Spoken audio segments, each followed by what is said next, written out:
আপনারা কেমন আছেন? আলহামদুলিল্লাহ। দ্বিতীয় স্বাধীন দেশে আমি ভালো আছি। আপনারা এখন কোন দেশে আছেন? আপনারাও স্বাধীন দেশে আছেন।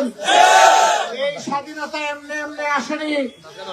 এই স্বাধীনতা আনতে গিয়ে, উপহার দিতে গিয়ে আমাদের ছাত্র, তরুণ, যুব সমাজ, আমাদের ছেলে মেয়েরা রাতের পর রাত, দিনের পর দিন রক্তচক্ষু আর গুলি বৃষ্টি উপেক্ষা করে বুক পেতে দিয়ে তার রাস্তায় নেমে এসেছিল।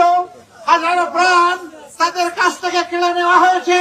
হাজার হাজার ছাত্র, তরুণ, যুবককে গুলির পর গুলি চালিয়ে পঙ্গু করে দেওয়া হয়েছে। যাদেরকে খুন করা হয়েছে, মহান মনিবের দরবারে দোয়া করে পুলিশ, তাদেরকে তুমি শহীদ হিসেবে কবুল করো। তাদের আপনজনকে তুমি সবরে জামিল আতা করো। আর যারা আহত হয়েছে, রব্বুল আলামিন তুমি তাদেরকে সুস্থতার নিয়ামত দান করো।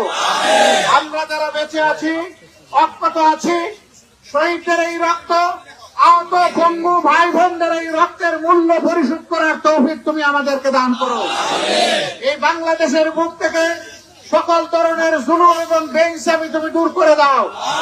একটা ইনসাফের ভিত্তির উপর, কোরআন সুন্নাহর আদর্শের উপর একটা সোনালী সমাজ তুমি আমাদেরকে দান করো। বন্ধুগণ, আমি আজকে মিটিং করতে আসিনি, বক্তব্য দিতে আসিনি। আমি এসেছি বৃহত্তর নোয়াখালীর, ফেনী, নোয়াখালী, লক্ষ্মীপুর তিনটি জেলা, পার্শ্ববর্তী কুমিল্লা জেলার অংশ বিশেষ ভারতের পানি আর ভারী বৃষ্টির তুড়ে এই কয়েকদিন ধরে ভেসে যাচ্ছে। মানুষ দুঃখ দুর্ভোগের মধ্যে আছে। অনেকে ঘর বাড়িতে থাকতে পারছে না। কুলের সন্তান নিয়ে কোথায় যাবে হন্য হয়ে উঠেছে। তাদেরকে এখন বড়ই প্রয়োজন একটু আদর, একটু ভালোবাসা, একটু যত্ন, একটু সাহায্যের হাত তাদের দিকে বাড়িয়ে দেওয়া। আমরা এসেছিলাম মূলত তাদের দুঃখ দুর্দশা দেখে তাদেরকে একটু সান্ত্বনা দেওয়ার জন্য। যাওয়ার পথে আপনাদেরকে এইখানে আমরা পেয়ে আনন্দিত। আমি আরেকবার আপনাদের প্রতি আহ্বান জানাতে চাই, আসুন আমাদের প্রিয় বাংলাদেশকে হাতে হাত মিলিয়ে জাতি, ধর্ম, বর্ণের ঊর্ধ্বে উঠে আমরা একটি সম্প্রীতির বাংলাদেশ গঠন করব ইনশাআল্লাহ। এখানে আর দুর্বলের উপর জালিমের অত্যাচার চলতে দেওয়া হবে না। এখানে আর দুর্নীতিবাদদেরকে সমাজের সাধারণ মানুষের সম্পদ লুণ্ঠন করতে দেওয়া হবে না। এখানে কোর্ট কাছারি আদালতকে দলীয় কার্যালয়ে পরিণত করতে দেওয়া হবে না।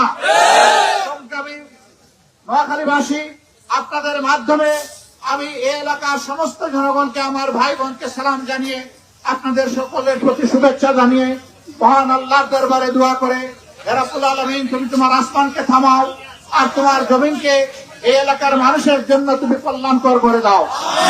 যারা বন্যার দুর্দশাগ্রস্ত অবস্থায় যারা আছেন, তাদেরকে আমি সহানুভূতি জানিয়ে এতটুকু কথা বলতে চাই, ভাই এবং বোনেরা, আপনাদের দুঃখ পুরোটা ছোঁয়া মেরে আমরা নিতে পারবো না, তবে আপনাদের সাথে আমরা দুঃখ ভাগাভাগি করতে এসেছি। আমি আমার স্থানীয় সহকর্মীবৃন্দকে অনুরোধ জানাবো, এখন থেকে আগামী এক সপ্তাহ আমাদের সকল সাংগঠনিক স্বাভাবিক কার্যক্রম স্থগিত থাকবে। এখন আমাদের একমাত্র কাজ হবে দুর্দশাগ্রস্ত মানুষের কাছে যতটুকু পারা যায় সাহায্য সহযোগিতা তাদের মুখে তুলে দেওয়া, হাতে তুলে দেওয়া।